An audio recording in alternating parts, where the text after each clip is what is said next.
Hello बच्चों, let's see this question. Which of the following is the most correct electron displacement for a nucleophilic attack to take place? हमारे पास यहाँ पर चार अलग अलग electron displacements दिखाए गए हैं और ये पूछा जा रहा है कि इसमें से मोस्ट करेक्ट इलेक्ट्रॉन डिस्प्लेसमेंट किस मतलब कौन सा है for a nucleophilic attack to take place. अब देखिए, इस क्वेश्चन में सॉल्व करने के लिए हमें सबसे पहले ये देखना पड़ेगा बच्चों कि इसके लिए हमें कौन से की कॉन्सेप्ट की रिक्वायरमेंट है.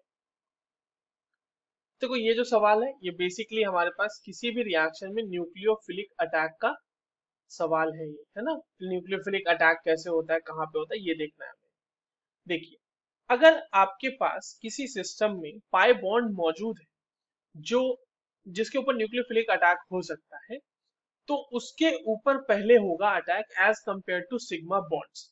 ठीक है, तो आप इसको इस तरह से लिख समझ सकते हैं कि pi bonds are more prone to attack by nucleophiles. ठीक है, क्यों ऐसा मैंने कहा? मैंने इसलिए ऐसा कहा, ये मैंने कंपैरिजन में कहा by nucleophiles then sigma bonds. ठीक है, क्योंकि सिग्मा बॉन्ड्स की जो एनर्जी होती है वो पाई बॉन्ड्स, मतलब सिर्फ पाई बॉन्ड की बात कर रहा हूं मैं. तो पाई बॉन्ड जो होते हैं वो जो उनके इलेक्ट्रॉन्स होते हैं वो जो होते हैं वो लूजली हेल्ड होते हैं as compare to sigma bonds. तो पाई बॉन्ड की टूटने की टेंडेंसी बहुत ज्यादा है किसी भी रिएक्शन में, whereas जो सिग्मा बॉन्ड्स होते हैं वो काफी स्टेबल बॉन्ड्स होते हैं. इसीलिए सिग्मा बॉन्ड्स और पाई बॉन्ड्स अगर दोनों हमारे पास है चॉइस, तो हम पाई बॉन्ड पे न्यूक्लियोफिलिक अटैक कराना ज्यादा फेवरेबल समझते हैं. अब जैसे हमारे पास यहाँ पे कोई कंपाउंड जो दिया हुआ है बच्चों, उसको मैं इस तरह से ड्रॉ कर लेता हूँ. देखिए, CH3 है, यहाँ पे CH है, यहाँ पे डबल बॉन्ड CH है, फिर यहाँ से CH2 है और यहाँ पर Cl है ना. तो देखिए, यहाँ पर दो जगह ऐसे हैं जहां पर अटैक पॉसिबल है. एक तो है ये वाला कार्बन और दूसरा है ये वाला कार्बन. ठीक है, इन दोनों ही पोजीशंस पे न्यूक्लियोफाइल का अटैक है. अब इसके ऊपर क्लोरीन की वजह से अच्छा खासा पार्शियल पॉजिटिव चार्ज आ रहा होगा, तो एक एक संभावना ये है कि न्यूक्लियोफाइल डायरेक्ट यहीं पे अटैक कर दे. तो पर मैंने अभी आपको बताया ना कि अगर पाई बॉन्ड भी है और वो आपका टूट सकता है, तो वो मोर प्रोन होगा अटैक बाय न्यूक्लियोफाइल, क्योंकि उसका टूटना ज्यादा आसान है. तो इसीलिए हमारा यहाँ पर जो अटैक होगा न्यूक्लियोफाइल का, वो पाई बॉन्ड पे हम लोग करा के देखेंगे.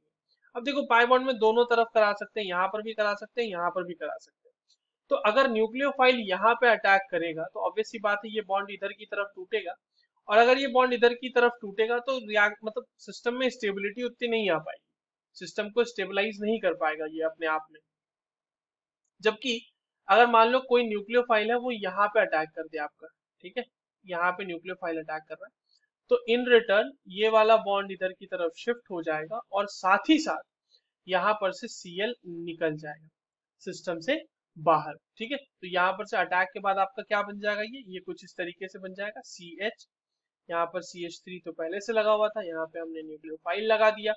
अब ये CH हो गया और ये डबल बॉन्ड इस तरह से CH2 हो गया. ठीक है, तो Cl हमारा फाइनली सिस्टम से बाहर निकल गया, क्योंकि ये बॉन्ड इस तरफ Cl की तरफ इसलिए टूटा क्योंकि मैंने आपको बताया ना कि क्लोरीन क्योंकि ज्यादा इलेक्ट्रोनेगेटिव है, तो इसने अपनी तरफ इलेक्ट्रॉन को थोड़ा सा पार्शियली पुल करके रखा होगा, जिसकी वजह से इस तरह से यहाँ पे एक डायपोल क्रिएट हुआ होगा.